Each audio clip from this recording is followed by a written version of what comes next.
So, good evening, everyone. I'm Sarthak Sangamnerkar, and I hope you all are safe amidst the coronavirus pandemic. I hope you are keeping at home. So, I thought let's bring a flavor of college campus to your home. And I am today having a rendezvous with one of the leading researcher and one of the youngest associate professor that we have in at SRM University. Her name is Dr. Shubhalalita CN.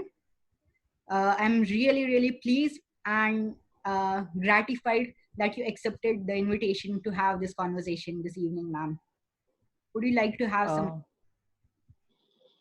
yeah, hi, Sarthak. Yeah, thank you so much for inviting me for such a good interview. This is one of the craziest thing a student would do. I mean, interviewing his teacher during this lockdown. I'm really happy about this. Yeah, we'll start. Thank you so much, ma'am. So, Yeah. Dr. Shubhalalita CN is an associate professor in computer science and engineering department at SRM Institute of Science and Technology, Chennai. Her main area of research is natural language processing. She completed her PhD in 2014 from College of Engineering, Guindy, Anna University. And incidentally, she has been my natural language processing as well as machine learning faculty as well. And I was really impressed by the way she used to take classes, by all the new methods that she used to inculcate in her classroom teaching. So, ma'am, let's have this conversation. I'll explain you how we'll go about this. So, Yeah, first sure, we'll sure. have 10 rapid fire questions. So, you can answer All them right. like one word or one sentence, but we'd like if you All explain right. your reasoning behind those answers. And Okay. then we'll Okay. move on to what I call as 12 markers, which are sort of a lengthy question answer. Uh, Okay. Okay. so let us start with rapid fire questions first. Sure, So sure, sure. we'll have 10 rapid fire round Sure, questions. sure. Go ahead. Yeah. Yeah. The first question I have is how many letters of recommendations that you issued till date? I know you have given Yeah. I know you've given a lot of students. Uh, yeah, so I really don't have the count of what I've given till now, but roughly it reaches 40 to 50 every semester. Oh my But god, I 40 don't to 50 really students. remember the count. Yeah, student count. That's the student count. Oh my god. Because we teach a large number, right? So obviously, these letter of recommendation count is also should be high. Yeah. Mm.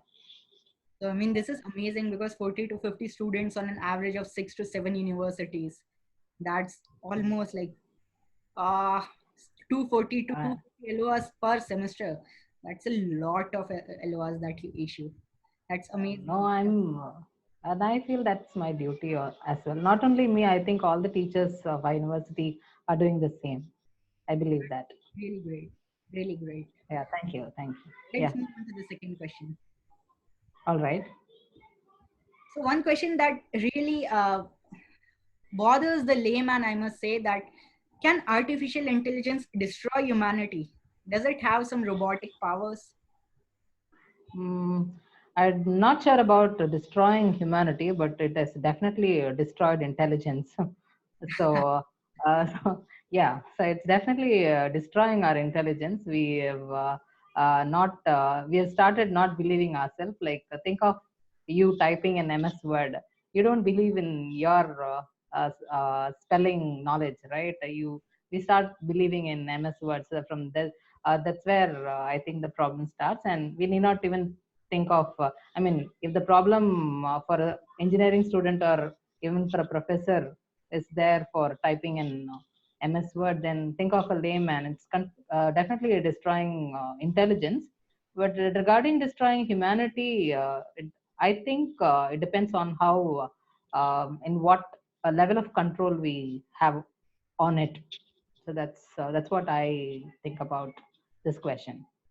Really liked your perspective, destroying the intelligence. That's quite fresh. So okay, Yeah, moving that, on to the question. Yes. You can only have one cuisine and that cannot be South Indian, what will you have? And for lifetime, you can only have one cuisine. For throughout the lifetime, Yes. I would rather prefer to end my life without South Indian. But okay, if not South Indian, let me pick North Indian. Okay, so it will be Indian after all. Yeah, it should be an Indian after all. Yes. That's good.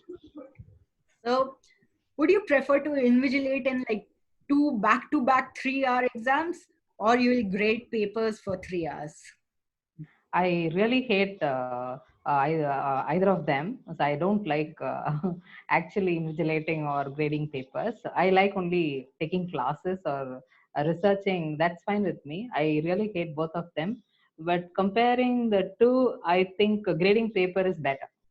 But Okay, invigilating is really a dumb task, I would say. true that, true that. Yeah.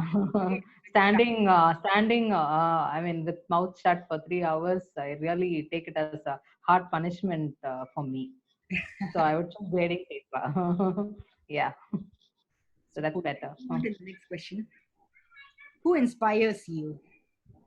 Yeah, who inspires me? Yeah, so I believe always life is a multidimensional entity. So we need to get inspired. We play a multiple role. We are multifaceted. We are teachers, we are parents, and we are daughters, daughter-in-law, friend, so etc. So for each and every role we play, I believe we need to have multiple inspiration. So like I would like to tell about one person who inspires me every morning. So there is one person who delivers milk to each of our houses in our flat. There are 72 houses in our flat. So that person is should be above 65 years old. So he comes daily at around 3:30 a.m. Okay. So okay, so when he comes, he what he used to do is that he delivers a milk packet outside the bag we used to tie in our doors. So he'll always come with the music played. So he will have a devotional song. He'll have a radio with him. So he will have that music played. And every time, every floor, our flat is having 4 blocks, and it is four floors we have in each block. So in each and every floor, he'll deliver the milk packets, and also he'll switch off the lights. That's not his duty. Yes. So he'll switch off the lights, and he will always have that smile.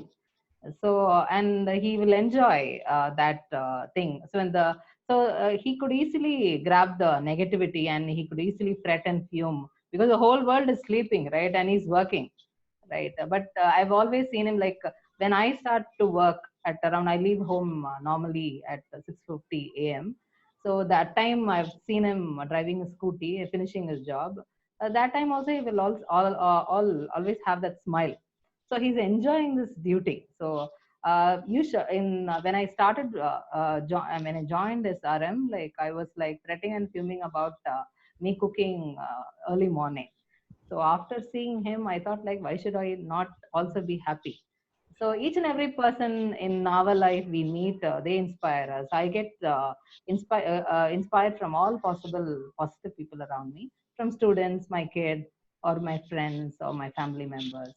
So everybody inspires. All positive members around me inspires me. So that's my answer to this question. Did I Definitely. answer the question? Definitely very Did I inspiring. answer? Yeah.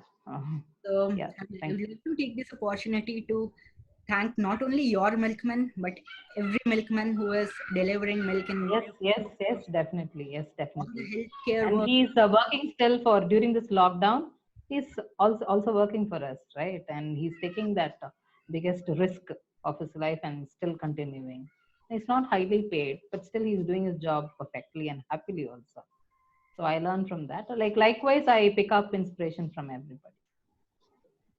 So thank you all those who are working for us to make our Sure, life sure. convenient during these times. Yes, Extraordinary. yes. So let's Mm. move on to next question. Yes, sure, sure, sure. So question you would ask when you meet Dan Jarofsky and Chris Manning. These two are professors or like the godfathers of NLP. They both are at Stanford University. This is for our viewers, not for you, of course. Yeah, Uh, yeah, I understand. I understand. so what Yeah, do you ask when you yeah. meet?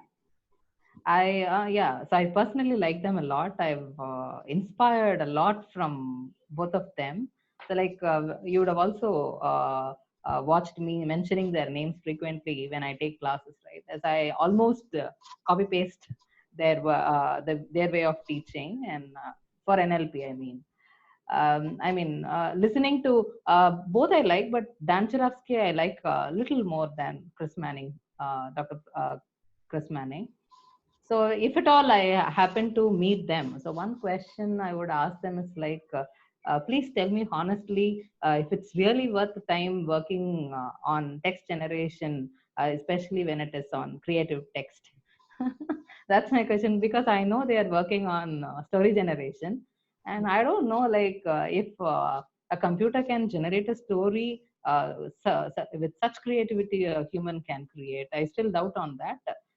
But even we have got students, even we have encouraged many students to work on that, but still I doubt whether it's worth of time. So I would ask that question to them when I meet them, if at all I happen to meet them.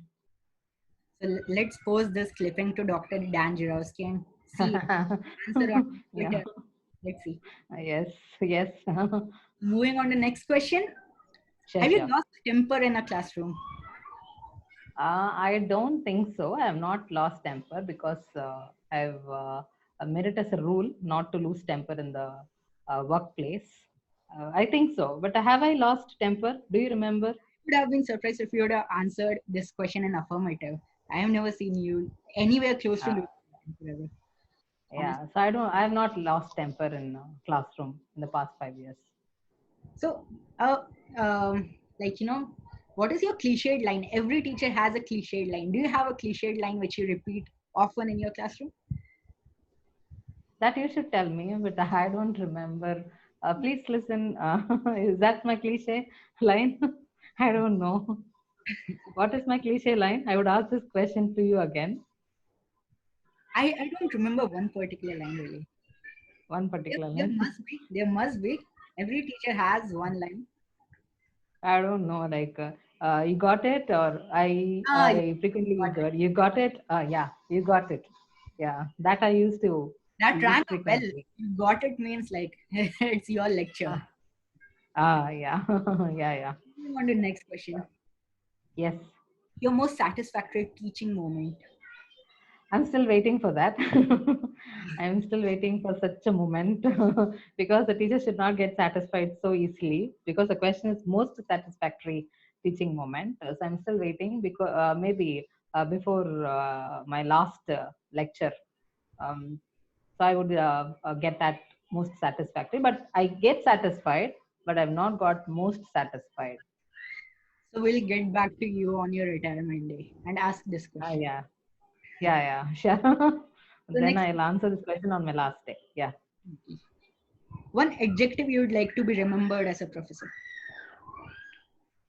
Mm, sincere, or I'm not a sincere professor, but Um, I'm trying to trying to like but whenever people think of me, like I would like to be remembered as sincere, or I've always want a student to be remembered as like an approachable professor. So if Definitely. they have any technical problem, or even personal problem, they should remember me to approach me. So that's what. So approachable and sincere, two adjectives I would like to be remembered as, and I'm trying to towards that. So my viewers, like she won't call herself sincere, but she's one of the most sincere professors we Thank have. you, thank you. Thank you so And much. definitely approachable. I mean, one thing I really like about her is like she understands the students very well, and that is very important when you want to uh, build a connect with the students that you're teaching. So yes, definitely approachable. So next Thank you question: so much, Sarthak. Yeah, sure. what is your life mantra? My life mantra, maybe, yeah, you should always do what you love, and you should always love what you do. Because if both are done, so then most of the things will start falling in place. You cannot follow these two mantras always, but if 80% of the time, when we chose at least the main things what we do in life, So be it our career or be it our personal life or be it choosing friends or anything. So if we do only what we love, so then most of the problems are solved. And if it does not happen most of the time, so I'm talking about the daily course, like cooking or going to traveling or whatever. So if you start loving that, love what you do, and then we can at least keep the word stress at bay. So that's what I believe in. So that's my mantra. Wow. Did I answer the question? Yes, definitely. Don't worry. Okay. So, Yeah. Because I keep deviating, so I get the doubt. Did I answer the question? So that's my worry. we are Okay. done with this Anyway, rapid fire round. really, we are done? Oh, super. Okay. So we'll Yes. move on to a little serious round, a 12 marker round. Uh, So 12 marker round. So you're, I don't know if I'll pass. I will get 12 marks. I'll try. no, Anyway, we'll see. Yeah. you usually get 12 marks very easily. So I'll do this. Okay. Okay. Sure. Sure. Sure. So the first question is, what are the common challenges you face in your career? The only challenge I face is that like so today, so the age gap between you and me. So you're my student, right? So the age gap between you and me tells that like today's generation is more intelligent than us. Definitely, we should accept that fact, because when we are proudly saying that our kids, my own kid, is more intelligent than me, then I should also accept this fact. So that is becoming the greatest challenge, and teaching those students, I mean standing in front of them and teaching them is the most challenge I think I'm facing. So I'm really working hard to to keep me updated, at least closer to what is existing. So that is one of the common challenges I face in teaching career to the current generation. I It's definitely not a 12-mark question, but still, yeah. So that is one common challenges I face. focus more on quality than the length. Okay, okay, then it is fine. So next question is, how can teachers be more inventive? Now this I'm not asking about teachers at the university, but teachers in general. Teacher, yeah. So I do not know how much rights I have to advise others, but according to me, I'm talking to me. So how should I be inventive? So to that I will answer the question. How should I be inventive? Okay. Maybe like whatever I'm teaching. So let it be the design and analysis of algorithms or NLP, natural language processing or machine learning. So whatever subjects we are teaching. We should also research on like what's going on in the real world. So what is actual real world doing with that problem? So instead of sticking on to the textbook, onto the syllabus, so if we look at that, then we will start researching on what is the problem existing and how to bridge the gap, right? If at all it exists. So when we start working on those problems, we will address those problems, and that's how we can be inventive. And when we take those ideas and come back to the class and we add that to our teaching, so that way we can be inventive also. Yes, absolutely. Absolutely. Yes. So it's always like teachers have to be updated in not only in Yes. their content, but their style of delivering. Yes. Yes. So next question. Yes. Sure. So is online teaching the way to go forward? I'm repeating it so often. We are amidst coronavirus, and now everything is moving online. Uh, my niece, who is in higher KG, is having her classes online in that Mm. standard. So where can we create a boundary? The thing is, like, students often over depend on YouTube content, and they don't focus on in the classroom as much because they think like they will study on the last day and pass the exams well. So how can the teacher draw a boundary between online classroom and real classroom? Yeah, so this is a valid question because we are all locked down today, but we have only one choice of online teaching. That is fine. So we Yes. don't have any other choice, then we can go for online teaching. Otherwise, also teaching, even we teach in YouTube, that is okay.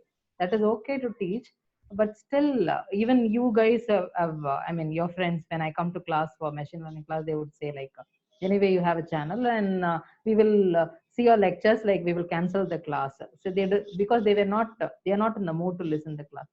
So but what I would say is that, like, that is okay, but what a teacher can do is that, from our perspective, maybe what we cannot do in the online teaching, so that we can try to bring in the real class.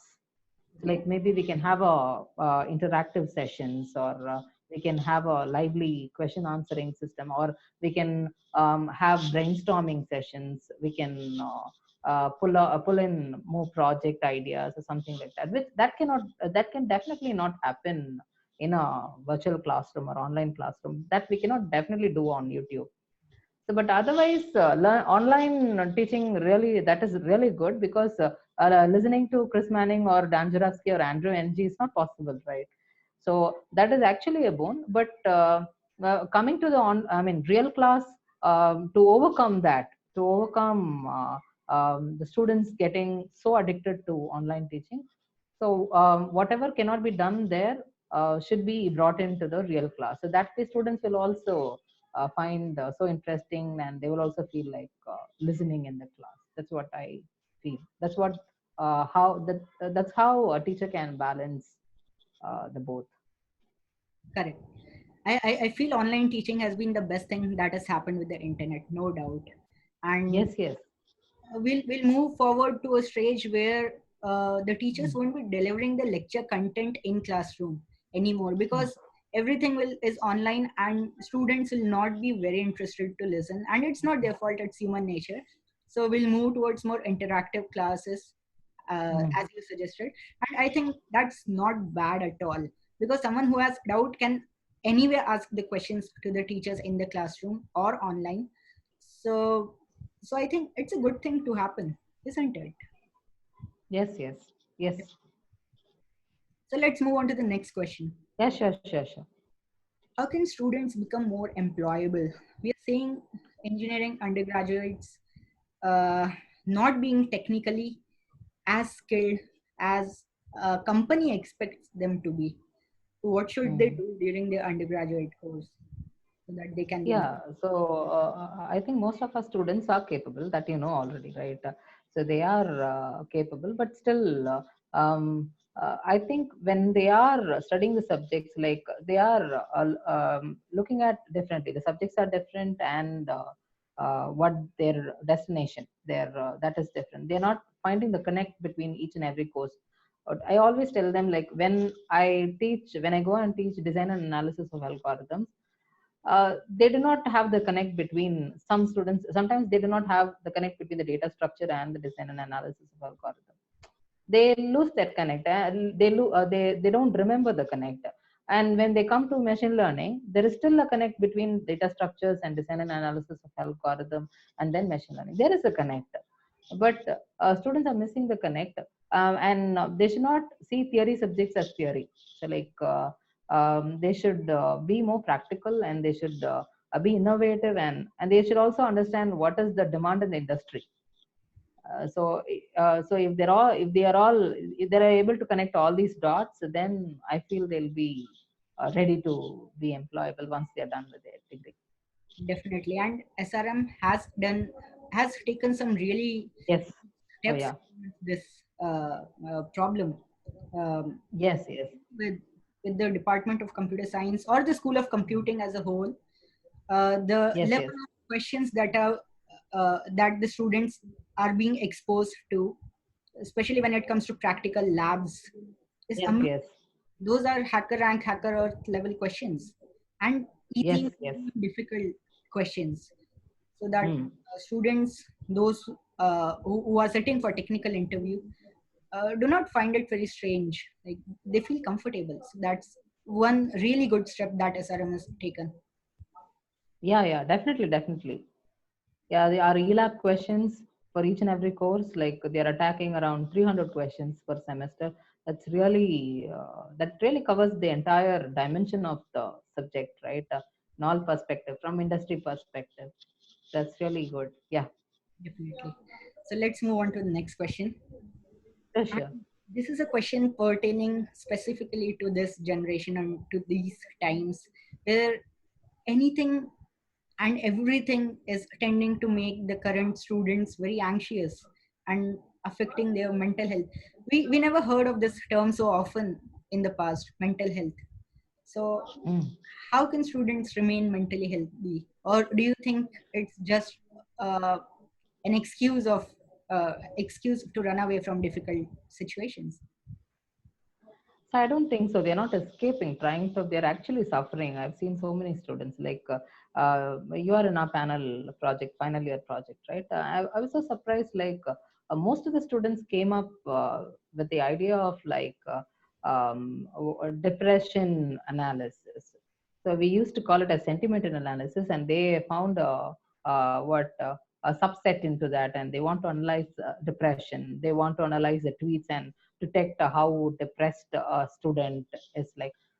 So having this idea come from a kid as a 20-year-old kid is was really worrying. Like I asked those students like, what is actually making you like?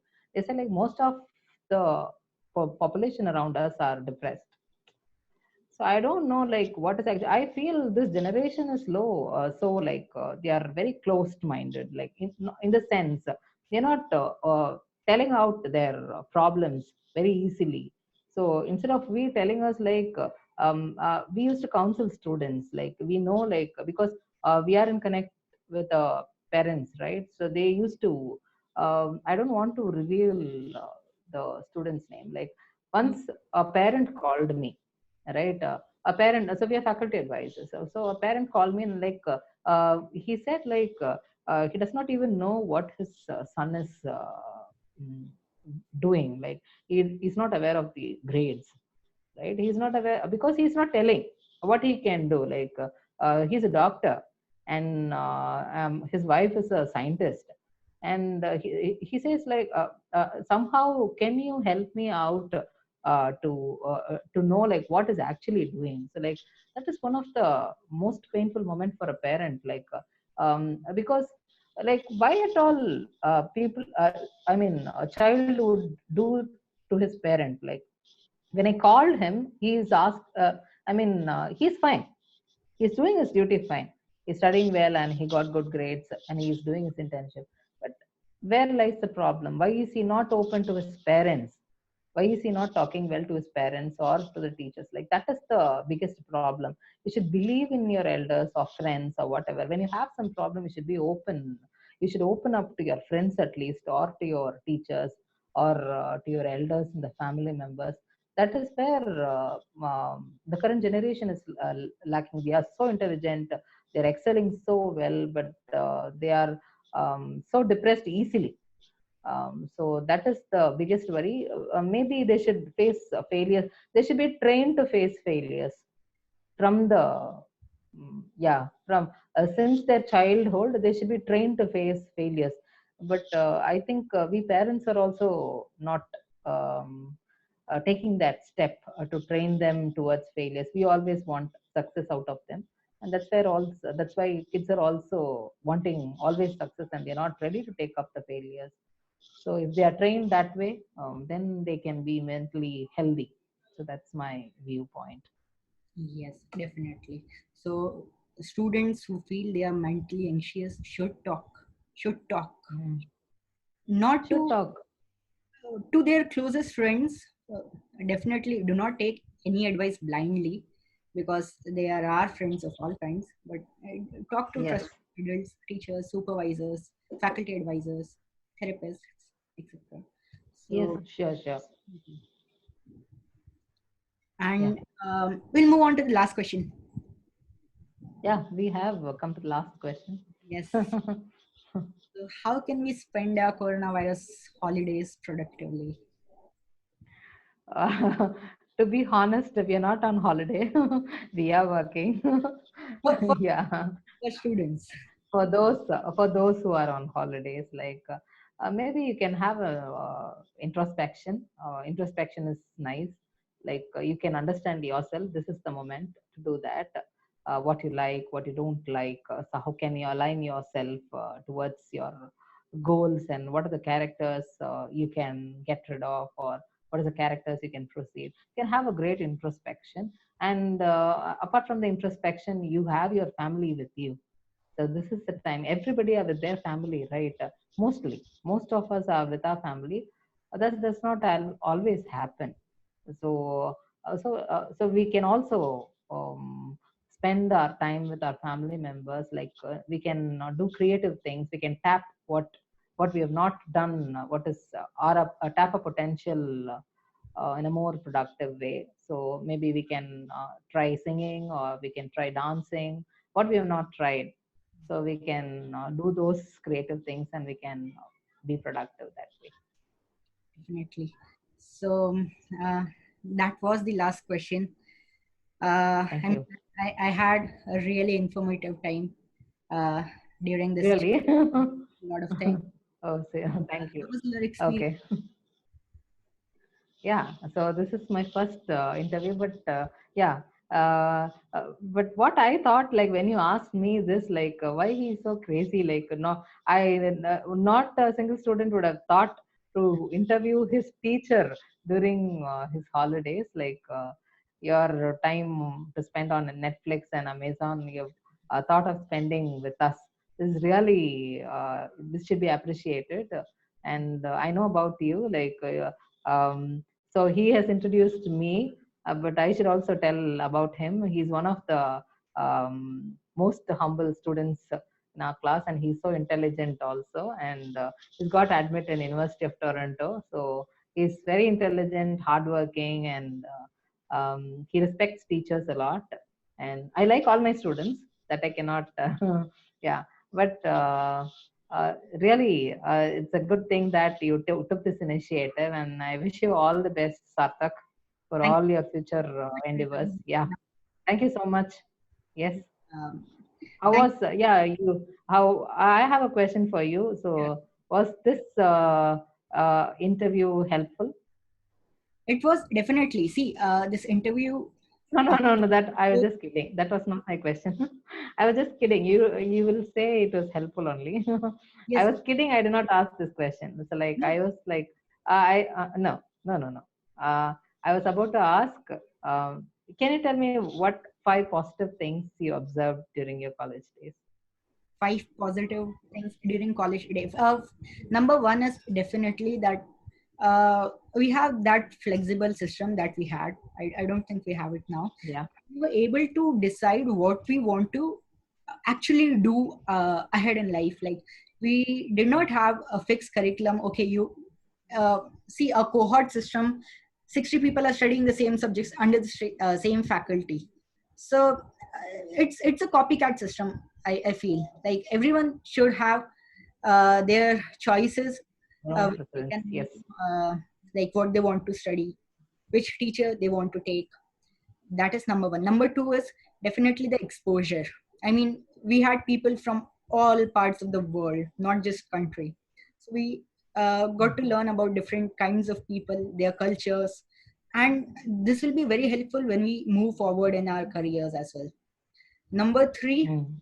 um, the practical lab exposure.